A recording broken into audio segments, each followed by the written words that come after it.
Bom, estou aqui em Huntington Beach, na Califórnia, tendo o prazer de estar aqui nesse lugar, nessa academia que ela já está cheia de história, né? Essa academia que já é histórica, já é assim, já tá com muitas lendas que já passaram por aqui, e com esse cara aqui que é uma lenda das artes marciais. Você é um dos maiores treinadores, né, de MMA, agora de boxe, tá fazendo de tudo. Jogando nas 11. Jogando nas 11. Rafael Cordeiro, pô, obrigado por receber a gente aqui, cara, casa, mestre. Eu tô muito feliz. Pô, eu que agradeço. Que academia linda, cara. Quantos anos já aqui? 15 anos aqui, 15 anos aqui na Califórnia. Começou um espaçozinho bem pequeno, como qualquer brasileiro saindo de Curitiba, onde a gente tinha um nome grande, começando tudo de novo aqui. Então, esses 15 anos aqui de Califórnia, como você falou, a gente conquistou várias coisas, mas tudo começou uma academia muito pequena para a gente chegar hoje na expansão de franquias pelo mundo todo. O nome para falar é Kings MMA, né? Kings MMA. Kings MMA. E aqui, então, Huntington Beach, você teve agora há pouco tempo, você fez 50? Fiz 50. E eu vi que você tomou, o teu coração teve fizeram uma sacanagem com você. Olha, eu sempre uma surpresa incrível. Sempre fui cercado de grandes pessoas, assim, sabe, dentro da luta. Então, eu costumo falar que eu fui sempre abençoado, porque eu sempre treinei os caras que eu sempre fui muito fã. Wanderlei Silva, Fabrício Verdun. Pô. E nessa de completar 50 anos, eles já voltaram para o Brasil, há uns 2, 3 anos atrás. Verdun uns 2, 3 anos, Wanderlei já uns 5 ou 6 anos atrás. Ao voltar para o Brasil, celebrei com meus amigos aqui, pensei, vou fazer uma festa de 50 anos aqui para a galera. Isso que eu te perguntar, você que organizou. Eu que organizei a festa. Vou fazer uma festa com meus amigos. 50, todos os alunos, lutadores e tal. Até liguei para eles, falei, pô, Verdun, que pena que você, Wanderlei, não vou poder estar aqui. Eles, puta, mestre, infelizmente vou ter um seminário na França, os dois, né? Um seminário na França. Acabou que armaram e olha, quando chegou foi uma emoção, porra. Eu vi. Você lembra assim, fala, pô, são os caras que tiveram em grandes combates. Sabe, uma história. Eu conheço o Wanderlei desde os meus 16 anos. Nossa Senhora. Imagina, 34 anos de amizade com o Wanderlei. O Fabrício Verdun já, 18 anos, meu aluno. Sabe, então criou uma história. Então a Chutebox que a gente vê, a Chutebox é uma escola que fez, sabe, os grandes campeões, onde eu fiz parte por muito tempo. E chegar nos Estados Unidos pela Chutebox, poder estar abrindo minha academia hoje e ter esses caras do meu lado, caras que, sabe, que eu vi crescer dentro da arte marcial, pô, pra mim foi um momento muito emocionante na vida, poder celebrar os 50 anos com os caras que eu amo de paixão. Mas eles estavam no Rio. Então? O Wanderlei em Curitiba, o Fabrício em Santa Catarina, que ele está morando em Floripa. Fizeram um flyer, montaram um flyer, seminário na França, tudo pô, foi muito bem feito. Até o seminário era mentira. Promoveram o seminário, a gente vai estar dia 3 de junho na França, tal, todo mundo acreditando. E a gente até divulgando o negócio, era tudo mentira.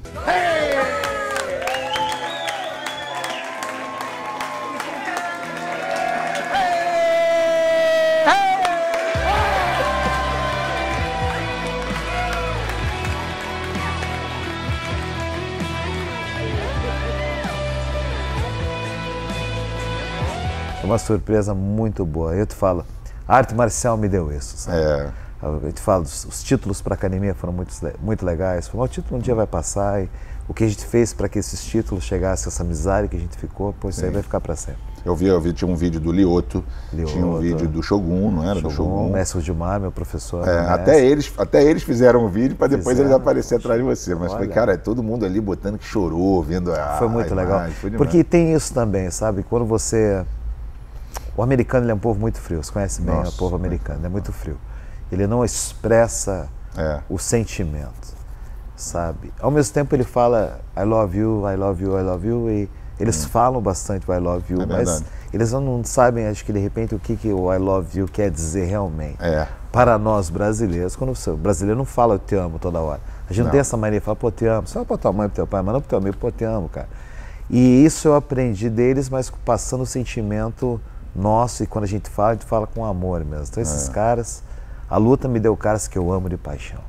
E a gente quebrou esse negócio de lutador, não falar que, mas porra, cara, esses caras marcaram a minha história, assim como vários que passaram também.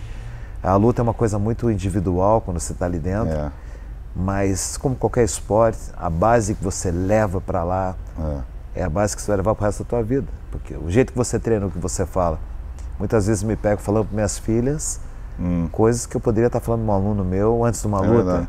Ela está enfrentando o problema, calma, vamos respirar. Esse primeiro round não foi tão bom, respira. Vamos para o segundo round, arrumando isso aqui. Ensina para a vida, né? Porque no Brasil a gente fala muito isso, que no Brasil mais ainda, que o treinador não é só um treinador, ele é um educador também, né? Porque é muita gente humilde que vai ali e tal. Então, assim, às vezes a tua figura ali é a que o do pai, que o garoto não tem, ou da mãe, né? E eu posso falar por mim mesmo, sabe? Nasci em Curitiba, eu comecei a treinar artes marciais com 11 anos de idade, fui criado sem pai e sem mãe, mas eu sempre tive uma figura muito forte da mãe em casa. Olha. Sabe? Professor da Universidade Federal de Curitiba. Eu sempre tive essa presença muito forte da mulher negra, mãe solteira, como a realidade da maioria das crianças negras. Porque é assim, não porque é negro, não. Porque a realidade educacional dela vem da história dela. Enfim. Não é uma coisa que a gente aceita, mas a gente tenta mudar. E graças a Deus a gente vai tentando quebrar geração para geração. Eu já quebrei com as minhas filhas. Então, criado pela mãe, sai pela avó, tinha tudo para ser um bunda mole primeiro. Porra, imagina, sem a presença do pai, teoricamente, ali, comecei a entrar na academia. Então, na academia, o meu professor, meu mestre, como a gente fala, meu mestre dentro da Academia das Artes Marciais, fez esse papel tão importante de pai, essa ligação que eu tive de pai, foi uma ligação de mestre dentro da academia. Tá vendo? Então, às vezes que eu estou falando com minhas filhas, na verdade, estou falando de forma que o meu mestre falou comigo. Então eu passo através de agora filtra pai falando. E muitas vezes saem muitas falas que foram faladas da academia. E você ter hombridade, de você ter a generosidade que você tem que ter, escutar. Toda a hostilidade é tirada com a arte marcial. Porque a arte marcial não é a base, não foi feita para isso. Então quando você passa uma educação marcial para suas filhas, eu acho que do jeito que foi passado para mim, eu hoje sou grato de ter tido essa figura patriarcal, ter sido meu professor e meu mestre. E as artes marciais é até diferente do futebol, de outros esportes, que era muito discriminado, marginalizado, porque acha que era violento e tal, mas você vê esses ensinamentos de respeito, né? Por exemplo, que você não tem em muitos dos esportes, que o cara cumprimentar antes, o cara ter um respeito ao falar e tal. Claro, tem os malucos sempre, né, em qualquer lugar. Mas é interessante você falar isso, é bonito, porque assim, para as pessoas ouvirem e saberem que como isso ensina na tua vida, né? No teu dia a dia com a família. Por exemplo, o que é um professor, né? Você está falando do Japão um pouco antes de começar aqui. A importância do professor no Japão, o respeito que o primeiro-ministro, as grandes autoridades, elas vão lá embaixo enaltecer a figura de um professor, né? Respeito, a gente estava falando da curva de curvar, do ato de se curvar, eles se curvam para o professor. E eu me curvo meus professores até hoje, que eu acho que eu sou resultado daquilo que é melhor do que eles me deram no tatame e eu pude usar dentro do tatame e fora do tatame. Então essa educação marcial fez com que eu chegasse aqui na Califórnia, sabe, era conhecido no Brasil, claro, era conhecido pelos campeões que a gente tinha feito no Pride, os grandes campeões que tinham treinado dentro da academia, mas quando eu comecei aqui nos Estados Unidos, comecei esses 15 anos, tive que começar tudo novamente. Cheguei numa era, né? Claro, cheguei numa era aqui que, não tinha era vou fazer um research para ver onde que vai ser, fazer uma pesquisa para ver onde que é um bom lugar para montar a academia, não teve isso. Mas tive a audácia de vou tentar aqui, vou montar aqui para ver o que dá. E graças a Deus deu certo, sabe? Porque eu tinha essa base, o round foi muito difícil, mas vamos estabilizar no segundo e vai embora. Então nessa percepção que a luta me deu, esses 15 anos estão sendo um sucesso, com alegria ou sem alegria, mas o percurso de chegar no final é que te move, e isso a luta me deu, sabe? De poder sempre andar para frente. Interessa o que acontecer, vai para frente. Porque 15 anos, nós estamos falando que de 2008 o MMA já estava ficando grande aqui. É que eu estou mal comparando, por exemplo, quando meu pai foi para o Japão, aquela coisa de se reinventar, que você fez uma carreira de 20 anos, chega lá, o japonês não entendia de futebol. Mas você falou certo, porque você vira outra coisa. 2008 foi... Mas o Pride, porque você está falando do Japão, o Pride ele acabou em 2007, então a minha ligação era até 2007, o Japão. Entendi. O Pride era muito... O UFC sempre foi muito forte, mas por um momento o Pride ele ficou muito grande e passou o UFC. Nessa época que o Pride estava acabando, que é 2007, o mercado japonês morreu. Aí o UFC tomou conta de tudo, foi lá e comprou o Pride. Então a gente acabou com o evento em 2007 no Japão. Eu falei, acho que acabou o mercado japonês, eu tenho que ir para onde? Para os Estados Unidos. Curitiba estava bom, mas eu vi que o mercado americano ia dar aquele tiro para coisa grande que acabou dando. E de muitos lutadores que vieram para cá morar aqui, né, cara? A maioria. Você fala, no MMA vários, mas o jiu-jitsu hoje, assim, as grandes escolas mundiais de jiu-jitsu estão aqui na Califórnia. As maiores escolas de jiu-jitsu, todas, assim, numera de A a Z, os grandes professores estão aqui, não mesmo para quem está no Brasil, claro, a gente generaliza, mas os grandes nomes, os grandes caras estão aqui, porque é um mercado muito forte. E eu peguei desse mercado, acreditei, o Japão foi uma coisa muito boa para nós éramos muito conhecidos no Japão, somos muito conhecidos até hoje, graças a Deus, pelo trabalho que foi feito, mas aqui nos Estados Unidos, em 2008, foi um reiniciar. Que só era, quem me conhecia eram os caras que eram verdadeiros fãs de artes marciais, mas não uma geração que assistia UFC. Aqui, quando a gente começou, não era uma galera que assistia o Pride. O Pride era uma coisa raiz. A galera estava muito focada, o americano, Made USA, o que é? É o UFC. Então é isso que a gente tem aqui. Então essa transição do Pride para o UFC, que para mim foi em 2008, vamos começar novamente. E foi a melhor coisa que poderia ter acontecido. Eu me reinventei aqui nos Estados Unidos. Sabe, você tem que começar uma nova vida aqui, mas sabendo que a arte marcial estava ali para dar o suporte que eu precisava. Não, mas você falou de raiz agora, eu ia falar que você nasceu em Curitiba, né? Você é nascido e criado em Curitiba, mas você, eu ia te perguntar como é que você começou a lutar, porque eu estava vendo algumas lutas suas antigas, de Muay Thai, de MMA mesmo, que era o Internet. Você ganhou o título, era International Vale Tudo Championship que falava, isso né? Mesmo, IVC. A diferença de você olhando a luta, o evento, como é que era, até a maneira de lutar, né, dos caras. Era uma coisa, falando em raiz, né, gente, eu sou do Rio, a gente via aquelas lutas lá do pessoal do Gracie e tal. Cara, era muito diferente, né? Quer dizer, hoje você vê um show enorme ali, aquilo ali era... parecia luta de rua ali no negócio. E era uma coisa assim muito... Essa época, uma época que não tinha muita regra. Era um round só de 30 minutos. Mas de fazer... Não é um round de 3 rounds de 5 minutos. Não, era um round só de 30 minutos, onde você podia fazer absolutamente tudo. Só não podia morder, enfiar o dedo no olho. Mas poderia bater nas partes quase esmagando um cara lá no YouTube. o cara apanhava tanto, 15 minutos depois ele tá apanhando aí. Pô, olha, fiquei meia hora para ganhar o cinturão, fiquei meia hora para ganhar esse cinturão do UFC. Que era uma outra época, assim, o treinamento era diferente, as regras eram diferentes, a motivação era diferente, tudo mudou. A motivação era lutar pela tua academia, pelo teu professor. Isso aí já era uma motivação que, poxa, você era a cria da casa, você era a categoria de base daquela academia.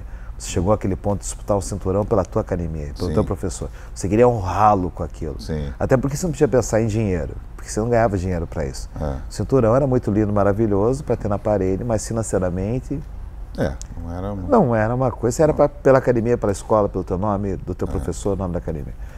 E pelo teu prazer, né? Pelo teu prazer, de tudo, de competidor. De desafio, Porque eu venho numa academia que era uma academia de competição. Então, desde os 13 anos treinando para competir, treinar para competir. Quando chegou Você treinava na chutebox, né? Na chutebox. Treinava, né? Sou formado na chutebox, desde a faixa branca até a faixa preta, virei mestre dentro da chutebox, virei grão-mestre dentro da chutebox, sabe? Toda a graduação cedida pelo meu mestre Rudimar. Então, essa minha base que eu tenho da luta foi dada dentro da academia, tanto para ser professor, sabe? Como base do Flamengo, faz desde de leite até dirigir um dia, quem sabe, o Flamengo. Então foi uma base que a gente carregou desde a instrutora até a direção, e isso daí fez que a gente chegasse até aqui competindo numa época que era horrível, em termos de regra. Graças a Deus ninguém morreu naquelas regras que eram colocadas. Era uma selvageria, era uma briga. Lutas do Vanderlei, que eu vi, do Vitor Belfort lá no Rio. Nossa, Vitor, Vanderlei, é uma geração muito... Essa geração é uma geração muito casca-grossa que a gente passou, sabe? Grandes caras saindo de Curitiba, Nilson Castro, José Pelé Lande, Vanderlei Silva, Anderson Silva, Maurício Shogun Rua, Sérgio Cunha. A gente vai enumerar aqui e vai ficar, mas são caras que fizeram... A Chutebox fez esses caras entrarem no mapa da luta, e Curitiba entrou graças a esses caras, graças à nossa escola. Então, quando você fala de Curitiba, as pessoas sabem, poxa, essa é a Rússia do Brasil. Olha só, sabe que só vem casca grossa de lá, sabe que só a galera é fria, isso é da cultura curitibana, né? Simpatia zero. Você já não cultura. Eu que sou do futebol, assim, você nunca tentou jogar bola, não. Não é você torce pro Furacão, que é rival do Flamengo agora lá. Perde muito. Perdemos muito pro Flamengo. Mas rubro-negro, nós estamos em casa. Rubro-negro, nós estamos em casa. O meu tio foi treinador lá do Curitiba, eu te falei lá, com o meu tio Edu, o Alex é muito amigo nosso e tal. Mas é realmente, essa coisa da luta ficou marcada, né? Porque Curitiba, assim como o Rio também, por causa dos Gracies e tal, aquela coisa toda, mas... E a gente viu essa geração, a geração Gracie lutando. Eu acho que eles foram grandes... Na questão da luta, eles foram os grandes motivadores, né? Sim. Foi uma geração que veio antes da minha. Eu comecei a competir, Vale Tudo, em 93. Então a gente viu bastante coisa. A gente chegou uma fita em Curitiba, desafio Jiu-Jitsu versus luta livre, que teve... Nossa. Você sabe da história. Valide promoveu ali, falou que fazia com todo mundo, tal, acabou que virou um desafio Jiu-Jitsu luta livre. E a partir daquilo que a gente viu na TV, falou, caramba, nós somos do Muay Thai.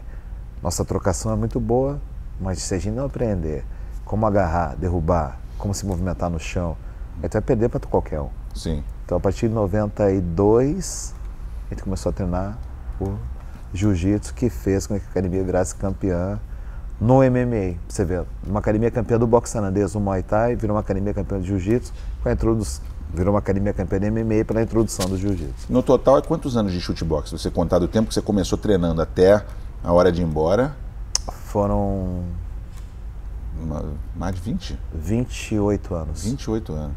Eu montei minha própria escola, mas foram 28 anos. E para quem pergunta, por exemplo, quantas artes marciais diferentes você não só lutou, como treinou ou treina ainda, dá quando? Essas que eu falei no início. Eu competi no Jiu-Jitsu, competi no Muay Thai e competi no MMA. Então, na fundação da luta, eu competi só em pé, competi só no chão e competi na misturada, competi na misturada. Então, e eu acho importante isso, sabe? Como professor, o professor ter passado por ali. É claro. É importante, sabe? Não menosprezando quem não lutou, sim, mas você sentiu o cheiro do negócio, você fala assim, pô, já estive aqui, cara. Eu sei o que ele está pensando agora, eu sei o que ele está sentindo agora. No meio de uma luta, luta é uma coisa muito primitiva. É. Você está indo para o octagon, você se arrepia, você sente o vento, você sente cada pelo do teu corpo. Você volta ao teu primitivo, aquele suor já fica aquele suor frio, sabe, aquele batimento assim. Eu não tenho como te explicar. A adrenalina que é. Eu não sei, eu nunca joguei futebol, nunca fui nunca fui uma final de mundial, nunca bati um pênalti na final do mundial. Pois é diferente, mas tem esse lado também às vezes individual, sabe, né? Mas a luta é... E ali é muito legal ter a equipe por trás, ter um time por trás, mas ali é o individual. E pelo fato de você ter passado, você sabe a hora que você tem que apertar o atleta, a hora que você tem que falar mais manso, a hora que você tem que apertar.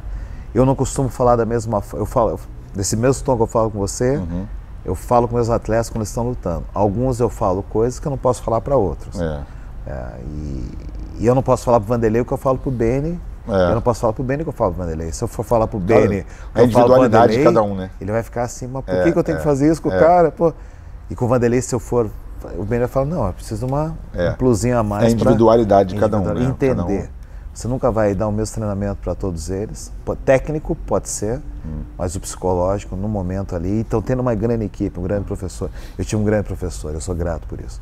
Porque aquele professor que me deu um dia a oportunidade de dar aula, fez que eu chegasse e que os Estados Unidos pudessem mostrar o MMA brasileiro para esses americanos aqui. É que você falou da parte primitiva, mas também da parte de estratégia, né? Porque assim, às vezes o cara... Eu estava vendo um clipe ontem do Joe Rogan falando do Anderson Silva, que ele ficou treinando com a esposa dele uma cotovelada com travesseiro e não contou pro treinador, e chegou na luta, ele usou o cotovelo de cara, com o treino que ele estava fazendo em casa, e o treinador dele não sabia. Tem isso, cara, tem às vezes um lutador que dá uma de maluco. O Anderson em especial, ele sempre foi um cara que treinou muito. Eu dei aula pro Anderson por muitos anos. Anderson é um gênio, Curitiba, cara, um gênio. É brincadeira. Sempre treinou bastante, sempre foi um cara que continuava treinando depois da luta. Eu acho que a galera vê esse Anderson, a geração nova, né? Hoje famoso, sabe, milionário, na televisão, lutando boxe, no filme, sendo Hall da Fama do UFC. Mas ele teve uma história ali, sabe, que teve que começar lá de baixo e passou por várias coisas dentro da academia que fizeram com que ele chegasse até onde ele chegou. Tem uma história muito legal, assim, história de superação.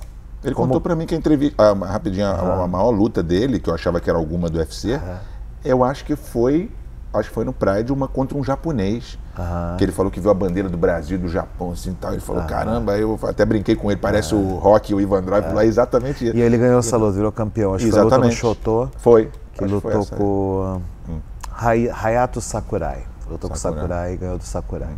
deu um show lá. E o Sakurai, na época, era realmente o rei do Shoto. Mas qual era a história que você vai contar? Desculpa. Que ele sempre foi um cara diferenciado. Sim. Sempre um cara que treinou bastante, sempre um cara que sempre... Não vou dizer que estava à frente do seu tempo, mas nada foi tão simples assim como a vida de vários desses lutadores que a gente vê hoje. Mas dessa galera, a gente vai ver, infelizmente, poucos Andersons. Porque a luz não vai se dar para todos. É triste, mas é verdade. Tem muita gente boa no Brasil, muitos Andersons da vida no Brasil, que nunca vão ter oportunidade de mostrar o quanto bom eles são. Você acha que ainda está assim no Brasil? É um celeiro muito forte de grandes lutadores.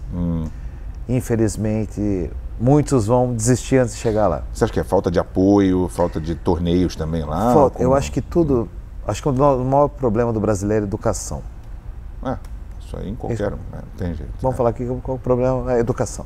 Educar... Eles falam assim, mas por que tem a ver a educação com a luta? Infelizmente, nós somos ainda educados inconscientemente a ver a luta como uma coisa assim, ainda... não vai te dar um futuro tão grande quanto você imagina. Na cabeça de alguns. Trazer educação da arte marcial. Começa assim, nas escolas. Abu Dhabi, dá exemplo de Abu Dhabi. Abu Dhabi foi colocada jiu-jitsu. 80% das escolas de Abu Dhabi tem jiu-jitsu. Então as crianças estão sendo educadas a aprender arte marcial. Sim. Quando isso já virou uma competição mundial, as pessoas estão educadas a ver aquilo ali. Quando as pessoas se educarem que a arte marcial ela pode transformar as vidas, levar a arte marcial para dentro da comunidade é bom, porque educa, vai criar um respeito. Projetos sociais, né? Projetos sociais, vamos levar isso aí para lá. E quando isso virar uma realidade, as pessoas falam, vamos investir nisso daqui, porque isso daqui mudou a vida desse cara, e esse cara virou esse campeão que ele é. E isso faz uma diferença no final do dia. Eu lembro quando era noite fazia muito judô. Judô tinha na escola e tal, mas assim, depois, mas artes marciais realmente nunca... Flávio Canto. Flávio Canto. Flávio Canto tem um projeto maravilhoso. Foi comigo lá agora fazer o programa, demais. Você é uma campeã olímpica, menina Juliana Silva, brasileira campeã. Impressionante. Olímpica de judô. Então você Aurélio Miguel, né? Aurélio Miguel. Ouro, então você vê a história disso, é uma história muito forte. A arte marcial mudou. Daí você fala, o que falta para o Brasil entrar nesse patamar? É só ter a paciência de olhar a história da luta e ver quanto o Brasil mudou no mundo, assim. Os socos greys, aí vem a nossa geração da chutebox, que mostrou a parte em pé. Aí disso já veio escolas que foram mudando, e hoje virou um baita uma coisa, só que infelizmente não tem a luz. Por isso que tu fala que vai ter muita gente ainda que vai parar de competir, que vai desanimar em algum ponto. Por causa de falta porque vai ficar treinando pra quê? Já viu alguns, né?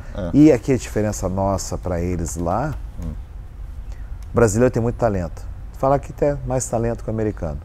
Muito mais. O Brasil é o maior. Celeiro de lutador. Nosso celeiro de lutador é brasileiro. Porque a gente pega a oportunidade e vira aquela oportunidade, transforma aquele limão em limonada. O americano já tem a praticidade, já tem essa limonada pronta na mesa. Então, você chega aqui, tem muita gente quebrada, mas eles estão morando na Califórnia, eles trabalham 2, 3 horas por dia, no máximo, e podem pagar o aluguelzinho deles. Os caras treinam 3 vezes por dia. Como que a gente vai poder fazer isso com no Brasil? Treinar 3 vezes? Não, você tá de sacanagem. Eu vou treinar uma, vou trabalhar o dia inteiro, no final do dia eu pego aquelas 2 horinhas que eu tenho ali para trabalhar. E mesmo assim via ter campeão. Então, o que faria? O que deveria ser feito? Educar, para que as pessoas entendam que a arte marcial pode mudar vidas, tendo José Aldo da vida como exemplo, Anderson, Cris, Vanderlei, pessoas que chegaram lá, mas esse chegar lá, infelizmente, não foram 10% da realidade que poderia ter. De alguma forma. Como é que pode, né? E a gente sempre brincava, quem era do futebol, sempre, quem é o do esporte número 2 do Brasil. Aí tinha, quando o Guga chegava, era o tênis. Aí quando o Oscar começava, o basquete virava. O MMA já está há muito tempo, que eu acho muito difícil ter um outro esporte que, como o vôlei também ficou muito tempo, atletismo e tal. Mas eu acho que depois do futebol no Brasil, o MMA hoje é... Graças a Deus. Cara, é impressionante. Está virando uma realidade. O que teria que casar era uma estrutura que pudesse fazer com que o jovem pudesse se manter nisso. Mas eu estou falando na real realidade do esporte brasileiro. Esporte brasileiro, em geral. Pois é muito fácil falar, porque está no meu ramo, você vai poder falar, pô, futebol, amigo, é muito pior do que você está imaginando. Pô, futebol que é o número 1, tem esse problema, imagina os outros. Então imagina que ainda está se criando um esporte novo ainda, mas é um esporte que cria vários ídolos. de alguma forma, muitos, acrescenta. Eu vejo aqui na academia, poxa, tem os brasileiros que mudam de lá para vir treinar conosco aqui. E a diferença, o que muda de um tempo para curto, a vida dos caras aqui, sabe? Porque eles vêm com a mesma disposição que eles tinham no Brasil. Eles vêm com essa disposição de trabalhar, de dar o sangue aqui, e os caras vencem. Porque a disposição tá neles. Claro. Tipo, eu já tô aqui, o que eu tenho que fazer para manter isso daqui? Isso aqui é minha vida agora.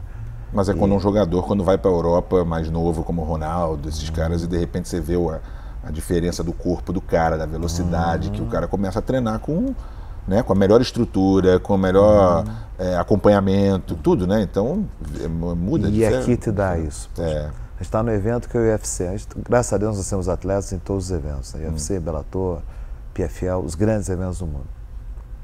Só que quando você chega no UFC, você está no NFL, você está no NFL. Você fala, cara, o que é isso aqui? Isso é uma realidade que se fala, meu Deus do céu.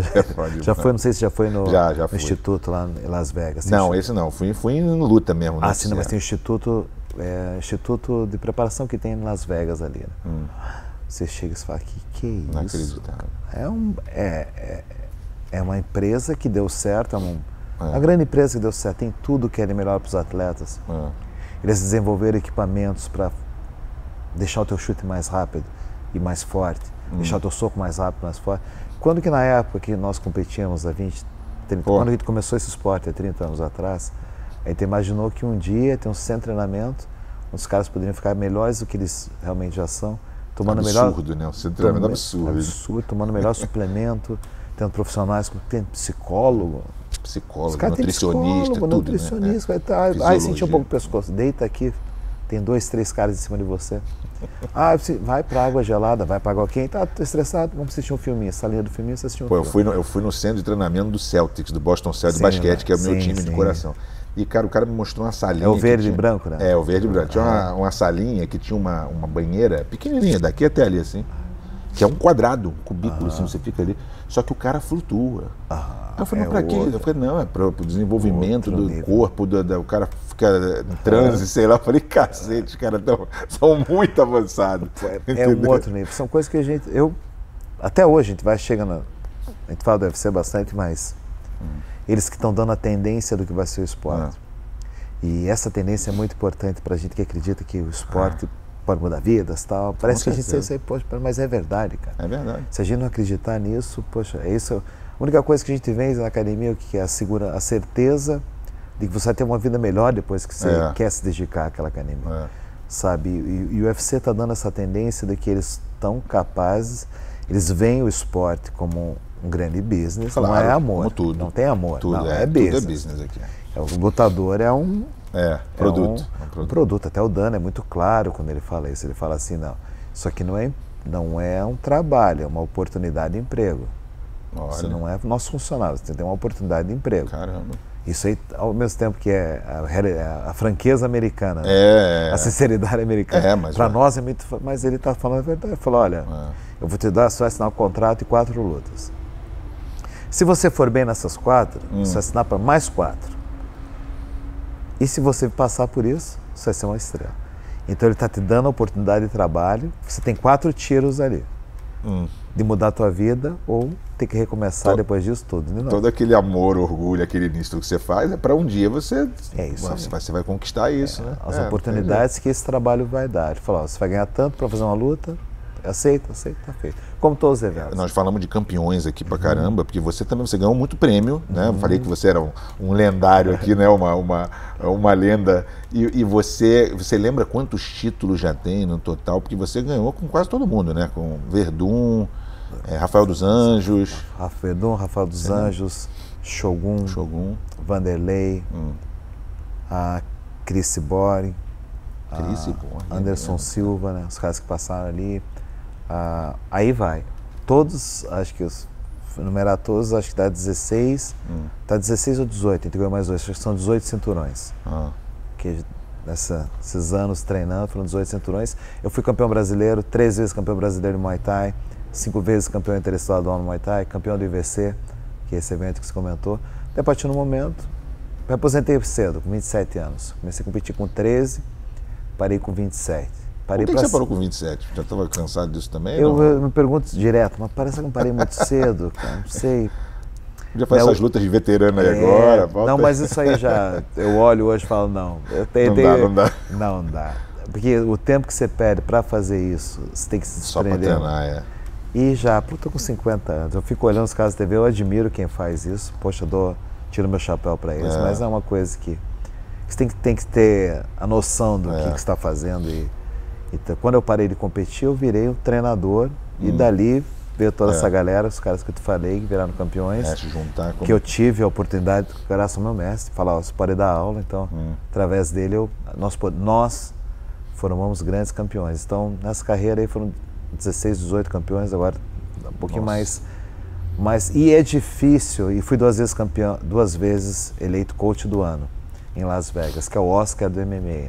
Né? Então, na história do Oscar do MMA, nós temos um treinador brasileiro que ganhou 2 vezes como melhor coach do ano.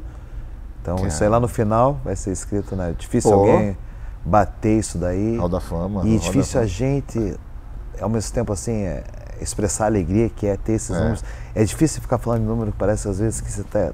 Não, mas não é, mas é importante. Mas é a realidade, sabe, de que o trabalho brasileiro, que eu falo, como eu, tem grandes técnicos no Brasil, que fazem um trabalho maravilhoso, sabe? Esses caras trabalham, os atletas têm o que há de melhor nesses técnicos, com certeza. Esses caras não aparecem tanto.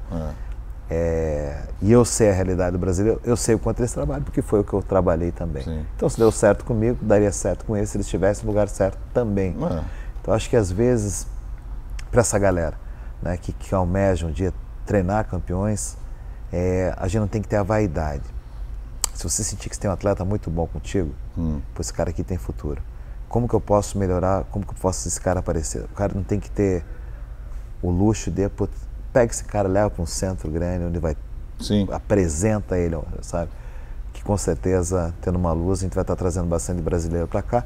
Tenho muitos brasileiros aqui, te apresentei um monte de carioca aqui na academia, cheio de flamenguista aí, pô. Cheio de flamenguista aqui. E esses caras vieram para viver o sonho de um dia melhorar de vida e viver o sonho da luta, que é uma realidade difícil, pero se você trabalhar bem e botar fé, você vence. Mas se juntar também você, título como lutador e como treinador, já virou um zagalo. Já, zagalo, e os caras têm que me engolir. Vão ter que me engolir. E eu acho muito legal, a gente nós temos conquistado isso numa terra estrangeira. Eu ganhei 2 vezes coach do ano, 2012, 2015, concorrendo só com o americano. Só com o americano, mas com títulos... Tá fazendo campeão no UFC, fazendo campeão aqui, fazendo outro campeão no UFC. Os caras falam, pô, como que não vai ter que dar pro cara? E daí abre votação mundial, tá lá o nome. Então, para mim, acho que foi um dos maiores orgulhos demais, né? Você passar de um aluno, ter uma carreira de aluno, virar estudante, treinar, virar só um lutador da academia, começar a competir, virar um campeão. Do campeão parar de lutar, virar um técnico, do técnico ser reconhecido como técnico. Então, o meu cinturão realmente está em casa lá com os dois Oscars, e isso aí com certeza faz com que o Brasil cada vez seja mais respeitado. Não, é orgulho, motivo de orgulho para nós, né, para brasileiros, porque vocês, cara, fizeram... Aliás, você falou do Japão, cara. Você foi pro Japão quantas vezes? 52 vezes. 52 vezes. A gente tem história lá no Japão, morei... Você morou lá, pô, tá louco. Estamos uma história de 30 anos, né, com família. Louco, pô. Mas o Japão é demais, né, cara? Japão, Nova York é minha cidade predileta, mas assim, Tóquio, depois de Nova York, pra mim, Tóquio não existe, cara. O Japão, pra mim, é um país que todo mundo, em vida, deveria pegar uma para aprender o quê? Educação. Educação. O jeito que eles se tratam. É uma coisa assim, eles acham que o lutador é a reencarnação do samurai. Na concepção japonesa, o lutador é a reencarnação do samurai. Então, com isso, eles, quando vem o lutador, eles chegam. Imagina ver teu pai lá. Teu pai, para eles, tem 2 estátuas lá, né? Teu pai é idolatrado. Meu tio, aliás, fala que vão fazer um poço, que eles vão comer, depois que meu pai não estiver mais aqui, espero com 100 anos, uma pessoa começa a jogar moeda, fazendo pedido, eles tratam como uma entidade, sabe? Assim, é uma coisa muito, né, uma simbólica, que a gente não tem. É muito louco. Então, no Japão, eu vi os caras tremendo pela primeira vez ao cumprimentar. Já teve os caras tremendo, assim, não acredito que eu estou tendo contato com essa pessoa e tal. De você se sentir tão assim, se faz se sentir até às vezes mal, assim, não. Calma. Eu só tem que idolatrar a deusa, mas eles se colocam nessa condição de quase um semideus vindo da luta. Você usando isso aí para educar, já com aquela educação japonesa, você vê as academias com esse mesmo pensamento, a educação que é colocada ali é uma coisa que eles levam para o resto da vida. Tem exemplos do Japão que eu levo para o resto da minha vida. Sim. Um dia a gente foi fazer um treino numa academia no Japão, uma academia bem pequenininha, como tudo no Japão, muito pequeno, né? Imagina, o apartamento do teu pai é grande, para a realidade... A casa é uma realidade que não é uma realidade que não é a realidade japonesa. Por que ele mora aqui assim? Ele fala, uma realidade diferente, mas é grande para o Japão. Para o Japão é grande. Enorme, Então eu cheguei numa academia muito pequena, mas uma academia que tinha disciplina marcial ali. Para uma mãe, uma Mercedes que eu nunca tinha visto na vida, desce o menininho, academia, aula, chega, cumprimenta, e a gente faz o nosso treino no canto com o Vanderlei. Essa criança entrou, saudação, fez o treino, terminou o treino, a saudação sai, vassoura. A mãe chega, espera, senta, fica olhando, o filhinho sozinho limpando todo o tatame. Eu duvido que essa criança faça isso em casa, não duvido, porque é Japão, né? Mas eu não sei se ela faz do jeito que ela estava fazendo na academia. Sim. A mãe estava de Mercedes ali fora esperando, mas a criança estava aprendendo a educação, o respeito, pelo aquilo que ela estava aprendendo no tatame, pelo aquilo que estava sendo passado. Cara, mas viralizou isso no mundo inteiro, os japoneses no estádio de futebol, que eles limpam aquilo ali. Tudo, não adianta. Isso é muito lindo. Eu acho que o Japão, para mim, é um exemplo de como você pode ser uma pessoa melhor. É isso aí. Eu já tive episódios assim de deixar cair uma moeda numa loja, naquele shopping que você desce escada rolante, e eu vi a mulher gritando. Shibuya? Todas as escadas para poder me devolver uma moeda. Cara, você fala, cara, não precisa, tal, e a mulher pede, ou se desculpar que num pedido errado, e eles dão um lanche inteiro, quer dizer, uma coisa que... para eles é assim, vergonha, Nossa, uma vergonha, vergonhoso assim. Pois é. Então essa questão de honra, assim, muito bacana. Corrupção, quantos que fazem um araquiri, já fizeram araquiri, que se mata pelo... Está desonrando a família. E isso para mim é muito bonito. Eu vou lembrando até, quando minha última luta eu perdi no Japão. Pedi para um japonês, o Minasato. O cara me deu uma chave de joelho, uma chave que eu nunca tinha visto na vida. Foi bom para baixar minha bolinha também, estava muito grandão.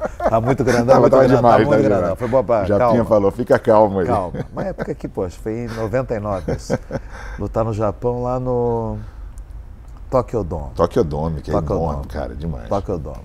Então, Tokyo Dome, eu japonês, eu era um campeão no Brasil, o melhor do Brasil na época, até 70 quilos, campeão e tal. Tem uma luta pra você no Japão contra o Minasato, vambora. O cara é campeão lá, finalizador, bora. Na época eu era faixa roxa de jiu-jitsu, só que o cara era um fenômeno de jiu-jitsu. E eu, vamos assistir a fita, não vou assistir nada, não precisa assistir nada. Japão, né, cara? Vou estar na casa do cara, não vou assistir luta nenhuma e tal. E eu tive a maior lição da minha vida naquele dia. Lição que valeu para que eu pudesse estar passando meus alunos, porque você vê que arte marcial é importante. Você tem que estar aberto a aprender também. Sim, claro. Senão eu ia ser um baita de um babaca se eu não tivesse aprendido aquilo. Sempre, né? Olhado com o que eu tenho que aprender disso. Antes de entrar a luta, 5 minutos de entrar a luta, não tinha visto nada do cara. Arrebentar esse cara, arrebentar esse cara, aquela psicológica já da guerra. Bota no telão, o vídeo do cara. Eu olho o meu vídeo, passo o meu vídeo primeiro, né? Eu olho assim, fizeram um highlight meu, falei, pô, legal o highlight. Daí pro highlight do cara. E eu, vamos ver o highlight do cara, né? Aquecendo aqui, pô, a hora que eu olho no telão, você fala, já... falei, caraca. Não era isso que eu tava esperando. Você vê o que você tem que estar com o psicológico bom, cara. Aqueles 10 segundos que eu assisti do highlight dele, foi só finalização, dando armlock voador, finalizando os caras com chave de perna. Eu falei, caramba, a mensagem que foi mandada, eu falei, será que eu estou preparado para isso? Na minha cabeça, na concepção. Te afetou na hora de entrar, né? Porque eu tive que, não, hoje não. Eu falei, não, aqui não. Eu falei, lembra que eu falei comigo, não, aqui é porrada, não tem essa. Começou a luta, eu já olhando ele, falei, vou matar esse cara. Fui para cima dele, tomei um quedão. Entrei o cara. Pô. Eu lembro que teve o corpo a corpo e de repente eu já estava olhando para o teto, assim. O cara me erguendo na queda, me botou para baixo, situação fazendo guarda, o cara me ataca com uma chave de perna. Eu nunca tinha tomado aquilo na vida. Então tomei, meu joelho explodiu, o joelho na hora, estralou. E foi a maior lição que eu tive como atleta. Você nunca deve subestimar teu oponente, assim como na vida. Se você tiver a oportunidade de fazer alguma coisa diferente, uma próxima luta, faça. Não espere acreditando que tudo o que você sabe é suficiente para... O mais importante é você saber como você está com você. Eu vi que naquele momento, o fato de eu ter assistido aquilo me fez inseguro numa situação onde eu caí.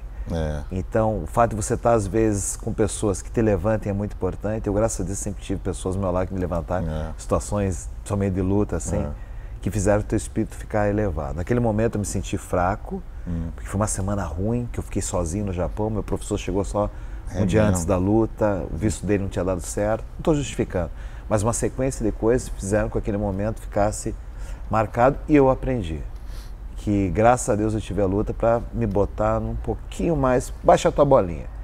E isso eu pude passar para meus alunos. Porque hoje eu posso falar para eles assim, acho que você está um pouco grandão. Eu falo para contar uma história de um cara que estava grandão, de pintou um japinha e deixou ele ficar. Eles aprenderam com isso. Então, eu tive que ter uma derrota dessa para poder ter grandes vitórias usando minha história como exemplo. Pô, eu vou fazer um link interessante aqui, porque você está falando de uma situação em que... Porque tem muitas pessoas que são assim, né? Às vezes se preparam de uma maneira até extra, né? Para poder pegar alguém que é forte, e às vezes subestimam alguém que você deveria se preparar da mesma maneira sempre, né? Para os oponentes. Me lembrou a história de um cara no Japão que também fez isso e acabou perdendo.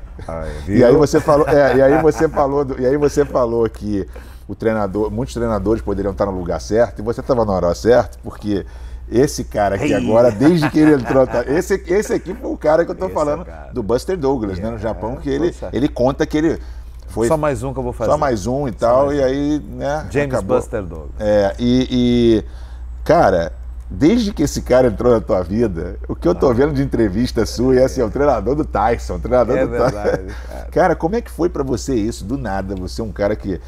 Pô, já tem uma história nas artes marciais, do MMA, com todos esses campeões, e de repente vem um cara do boxe que é um dos maiores da história, assim, né? Muitos até acham ele o melhor. Agora, assim, é o cara, talvez o mais famoso, com certeza o mais famoso. Eu acho que é o mais famoso. É o mais famoso, é o mais famoso de todos. Em termos de curiosidade, quando você fala com o Mike, qual que é a coisa mais normal que aconteceu na tua vida?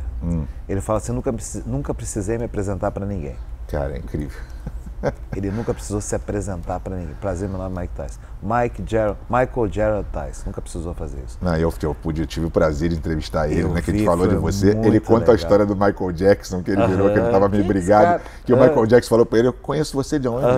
Aí ele falou, pô, é sacanagem. Pra você ver. O Grau também que era o Michael. O Michael. Outro Michael, né? Mas me conta, de onde veio isso, cara? Mike Tyson na tua vida. Começou a pandemia. Começou a pandemia, primeira semana da pandemia, 2000, recebo a ligação do Rob. Rob era um parceiro do Mike na empresa de cannabis que ele tinha na época, que era Tyson Ranch. Hoje é Tyson 2.0, mas antigamente era Tyson Ranch, eu lembro. Que ficou famosa, Tyson Ranch, empresa do Tyson, mas Tyson tinha esse parceiro que era o Rob, que era um produtor de cinema. E eu estava com o Fabrício, sempre com o Fabrício treinando o Fabrício Verdun. E o Rob convidou o Fabrício para ir para a Tailândia para fazer um filme junto com o Van Damme. Estava promovendo o filme, falou, vai estar o Van Damme, vai estar o Ronaldinho Gaúcho, vai estar o Tyson, e eu quero que você faça uma participação no filme. Como um lutador, tá numa situação que vai ter.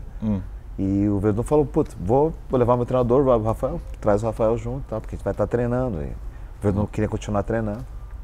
Depois foi para a Tailândia e tinha a oportunidade de ver eles atuando ali e tal, todas aquelas coisas, né? E criou uma amizade ali, na hora ali, pô, tá, eu já tinha tirado foto com ele na Tyson Ranch antes, mas nada assim, só mais um fã que estava ali tirando foto com ele. Claro. Só que pra quem que é esse? Mais um dos que... Quem é o Rafael? Não sei quem é, mais um dos que passaram, enfim. Daí passou... Rafael. Daí voltamos pra cá, passou um tempo, fechando cada vez mais amizade com o Rob, virou um grande parceiro. O Rob falou assim, primeira semana da pandemia, me ligou, fala, Rafael, tudo beleza? Tô com o Mike aqui. Ele falou, tá disponível agora, pode falar? Eu falei, claro. Deixa eu fazer um FaceTime, então, domingo. Tô com o Mike aqui, eu queria ver contigo, o Mike ia voltar a treinar boxe. E eu falo bastante, né? Na hora que ele falou que ele quer voltar a treinar boxe, eu falei, Rob, deixa comigo, se ele precisar de luva, saco, o que ele está precisando? Ele começou a falar, preciso de luva, de saco, de manopla, arrumo para você. Boas conexões aqui, não se preocupe. Só me diz o número que ele quer, o tamanho das coisas que eu agilizo. Tá. Vou ajudar o Mike Tyson lá. Não, já passei, já fui adiantando a conversa. Eu me botei como, tipo, vou ceder o equipamento. Daí ele falou assim, como é que você vai estar amanhã? Eu falei, que horas? Ele falou, 8 da manhã. Eu falei, pra fazer o quê? Não, pra dar um treino pro Mike. Opa. Aonde? Aqui na minha casa, tal. Eu falei, claro. E o coraçãozão já, falei, caramba, meu Deus do céu. Eu falei, será, cara? Você faz a luva igual do boxe? Eu falei, claro. A bandagem igual do boxe? Claro que faz, tal. Não fazia igual do boxe. Faço do MMA, que é similar, mas não é igual do boxe. Daí, terminei de desligar o telefone com o Rob, chamei minha filha Naomi, falei, filha, vem aqui um pouquinho. Dá tua mão aqui, minha filha, que eu vou ter que aprender a fazer essa bandagem do boxe. Peguei a mão dela, fiquei 12 horas. Sério? Você treinou no boxe na mão da tua filha? Do domingo para segunda, assim, fazendo, queria fazer igual. Falei, fazer do MMA que é diferente, A pegada é diferente. Do boxe ela tem que ficar como se fosse uma pedra. Do MMA você não pode ficar com uma pedra. Filha, finge que você é o Mike Tyson. Fecha a mão. Tá com raiva de alguém. Eu falava, tá com pressão, ela não tá bom. Falei, tá com pressão, não tá bom. E nessa tá bom? Ia fazendo, enfim. Cheguei 8 horas da manhã no outro dia. Senta aí, Mike, chega o Mike. Sentou, pá, a mão. Sério, você só deu a mão assim. Eu comecei a fazer a mão, eu suava. Isso com toda a história, contando com tantos campeões que eu treinei. 16 ou 18 campeões, toda a história com toda essa galera. Você, assim como a gente, devia ficar de madrugada esperando para ver ele 1 e pouco da manhã, 2 horas da manhã, para ver a luta dele, cara. É a nossa geração. Que acabava em 30 segundos. E dava um ódio no coração. 1 minuto. E a gente ficava esperando para ver aquilo, e aquilo acabava rápido, e de repente eu estava na frente da história de tudo aquilo que eu... Incrível. Eu, meu Deus, colocando... Fiz a escolinha para ele. Falei, caramba, fez pouco, fez 3 minutos, cansou, 3 minutos. Mas foi impressionante, foi impactante aquilo que o filho dele nunca tinha visto ele treinar. Então foi a primeira vez que o filho viu o pai bater uma manopla, filho novo. Que coisa. Era garoto quando o pai fez a última vez, então o guri estava assim impressionado. A galera, os amigos, as pessoas falavam do meu pai, assim, mas eu não sabia que era isso aí, esse louco. Aquele parecia... Porque o Mike, ele tem uma capacidade de fazer, onde ele entra assim, deslocar o ar. É impressionante. Eu não sei como te explicar isso aí, cara. O cara tem uma energia. É incrível. É o Tyson, cara. É impressionante. Fiz a escolinha pra ele, manopla pra ele, terminou. E já entrou assim, era na garagem isso, né, do Rob. Ele já foi pra sala assim, Você acabou, você pensou, já fiz minha vida aqui. Falei, cara, e eu falei, puta, foi demais, experiência e tal, guardando equipamento, tô indo pro carro. Vem ele, cara, na rua, assim, correndo. Rafael, tomorrow 8, amanhã às 8 horas de novo. Olha, cara. Pode fazer, eu faço. A partir daquilo, 3 anos seguidos. 3 anos se passou. Ele voltou a lutar boxe depois daquele treino. Contra o Roy Jones, né? Lutou com o Roy Jones. Treinei ele fazer aquela luta. Terminou a luta, continuou treinando só por Rob. É um dos caras mais fodas que eu tive o prazer de treinar na minha vida. Porra, é uma pancada assim absurda. Eu treino ele desde os 54 até os 57 anos e muitos dizem que a melhor forma física dele está agora. Que isso? Que é a velocidade que ele voltou a bater. Não, tem uns vídeos que são, cara, de... impactante. Não, estourou meu ombro, né? É mesmo? Porque eu estourei logo no começo do camp. E eu não queria operar porque eu falei, não, vou mais um pouquinho. Daí terminava o camp, vamos fazer mais um pouquinho. Nessa foi. Mesmo assim, vai operar. O que houve contigo? O Mike Tyson me deu uma porrada aqui. Tyson, então, seria a minha 3ª cirurgia no ombro, né? Caramba. Então me possibilitou, criou uma atrofia, enfim, no final, acabou que eu não operei, mas valeu a pena. O sacrifício valeu a pena. Eu acho que toda essa história que a gente tem dentro da luta fez com que eu tornasse um dia o Mike Tyson. Essa ligação que a gente tem hoje do Mike, assim, a conexão, grandes coisas acontecendo depois disso. É verdade. Eu não tenho noção ainda, eu não saio daqui da Califórnia. Eu tenho um pouco quando a gente sai fora, assim, as pessoas, o treinador Mike Tyson. Eu falo, mas eu sempre estive aqui. Você vê o que é o poder e a força desse homem. De um cara, é verdade. Porque eu estou uma vida inteira nas artes marciais, treinando campeões, grandes nomes, mas às vezes parece que começou há 3 anos atrás. Que coisa. Então eles vão buscar isso só. Mais uma reinvenção, né? Mais uma reinvenção. E isso para mostrar quanto Deus é bom. Não teve um vídeo que deu não sei quantos bilhões? 2,5 bilhões. Cara, 2,5. O primeiro vídeo rápido, né? Primeiro vídeo. Que ele parece... 5 segundos. Cara, que loucura. 5 segundos. I'm back. E saiu.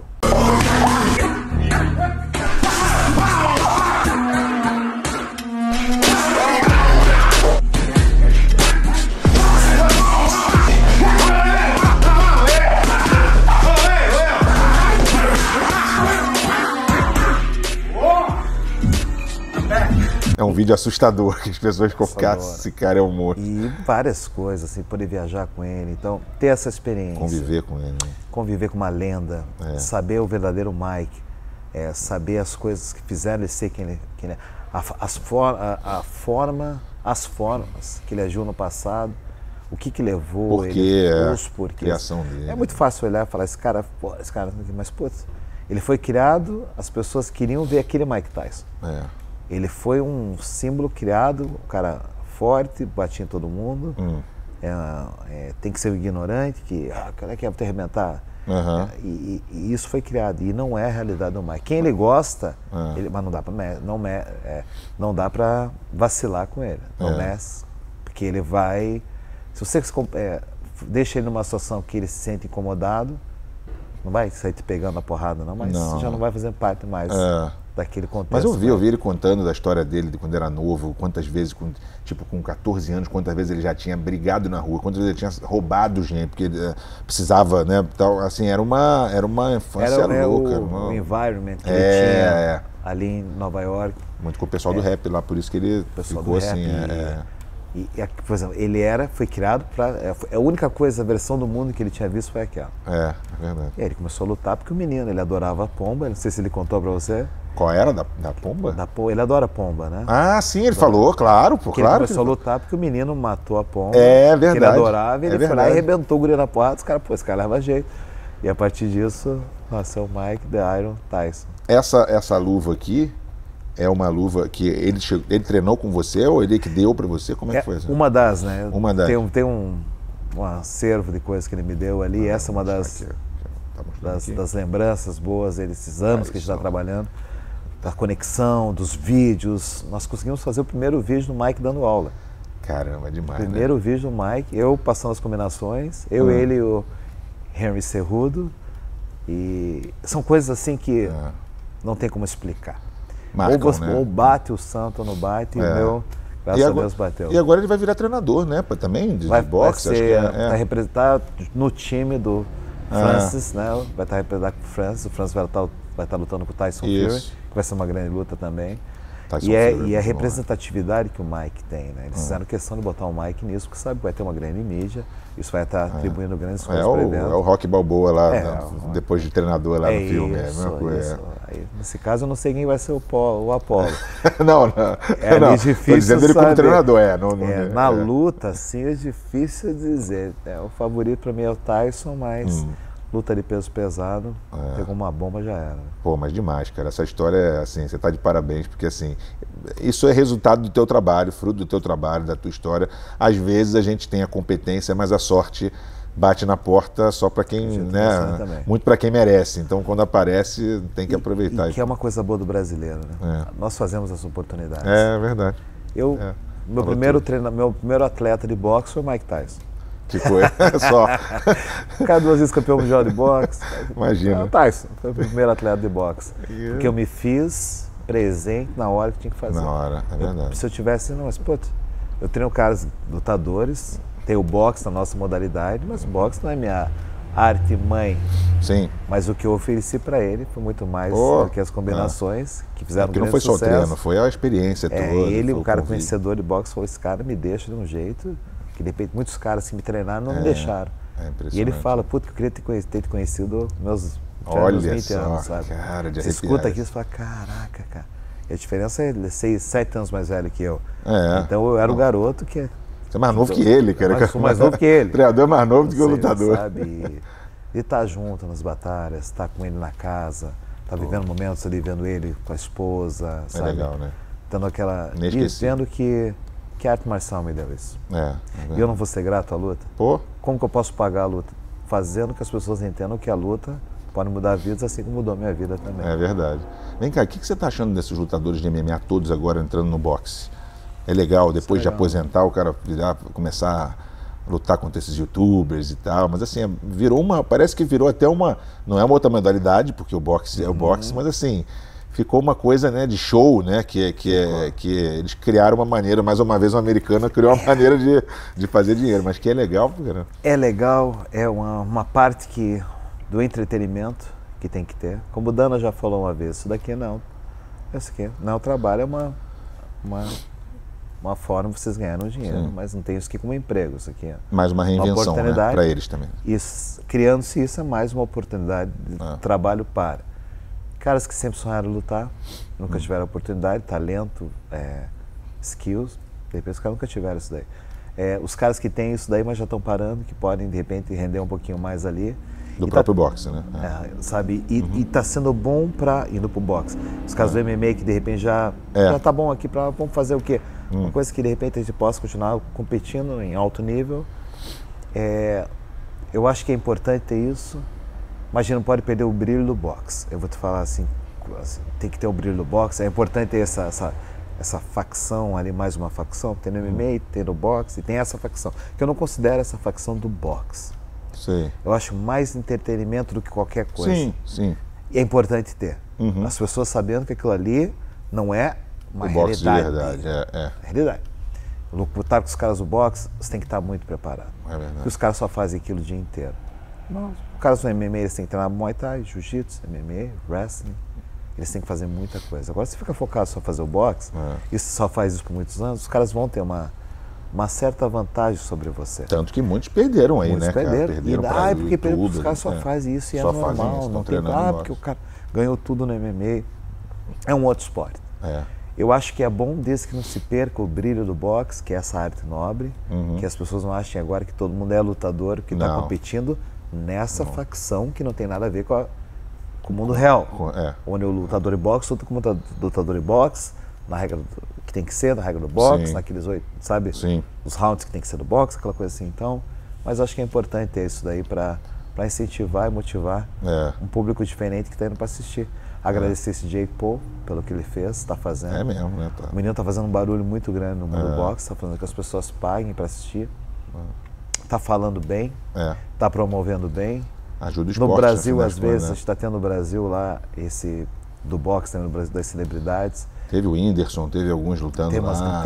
As pessoas com nome dentro da luta. Eu só acho que a gente às vezes perde um pouco na questão do respeito, assim, do jeito que a gente promove. Eu sou contra esse negócio de ficar empurrando, quando dá tapa no cara, tapa na cara.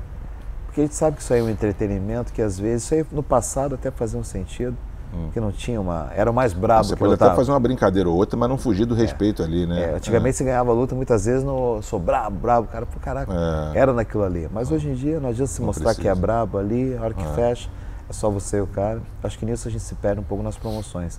Mas em termos de show, acho que é muito importante isso aí para que essa nova tendência aí venha buscar fãs, porque no final é luta, todo mundo quer assistir luta. É verdade. Rafael, e agora, plano, você tem alguma coisa assim para frente agora? Porque você já conquistou, eu sei que você já conquistou muita coisa, essa academia aqui, pô, linda demais, está de parabéns. É um lugar que já está entrando para a história, já entrou para a história, né? Muito por causa desse cara aqui também, muito, claro, né? Muito. Mas o que você tem aí de planos aí para o futuro? O que você pensa em fazer ainda? O que continuar nessa pegada, pegada aí? Pô, eu tô com 50, comecei isso aqui bastante. Tá novo, pô, tá novo. Garotão, 50 chegando a 46, já tem que pensar assim, bem, né? Senão... tem que pensar assim. E vai na minha. Mas estamos bem. Pensando hoje assim, a gente começou a expansão das academias do Brasil, né? Hoje, graças a Deus, a Kings MMA virou uma franquia. Começou pequenininha aqui, hoje nós estamos com 8 academias já espalhadas na Califórnia, no Texas, no Brasil. Estou muito feliz com essa expansão. Eu acho que passar a arte marcial.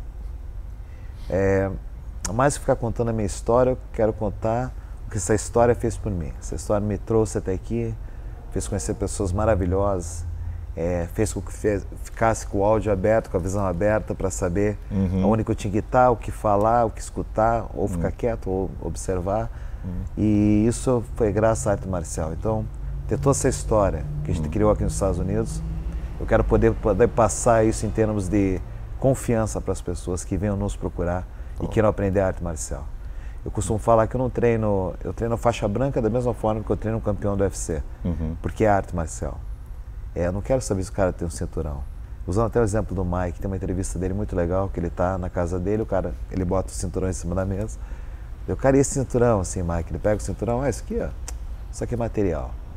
Se você olha e fala, pô, porque o cara tá fazendo isso aí, cara, muita gente mataria ou morreria pelo cinturão. Mas aquilo ali também trouxe na história dele grandes tragédias. Quando você almeja uma coisa assim, é muito legal. O que vai até você chegar lá, a tua jornada até chegar no teu objetivo, alegrias, tristeza, alegrias, tristeza. E no caso dele, acho que trouxe muito mais tristeza do que alegria. Trouxe pessoas que roubaram ele, pessoas. Então, às vezes, o nosso objetivo lá na frente, a gente vai ter, mas o que vai passar para chegar lá, isso é a luta. Eu acho que o cinturão é uma coisa muito legal, mas o que faz você chegar no cinturão é que torna a beleza do negócio. E isso é arte marcial. Onde eu cheguei hoje, se não fosse arte marcial... O legado que você deixou. O legado que ficou. Então, o que é? Acreditar que dá. Essa confiança que a gente vende. Acho que isso daí, se não fosse a luta, eu não estaria aqui. Eu não me imagino sem arte marcial e, através de um dia ter decidido a treinar arte marcial, aquela minha decisão de garoto mudou várias vidas também. Com certeza. E vai inspirar muita gente, cara. A tua história é fantástica. Saber o que você...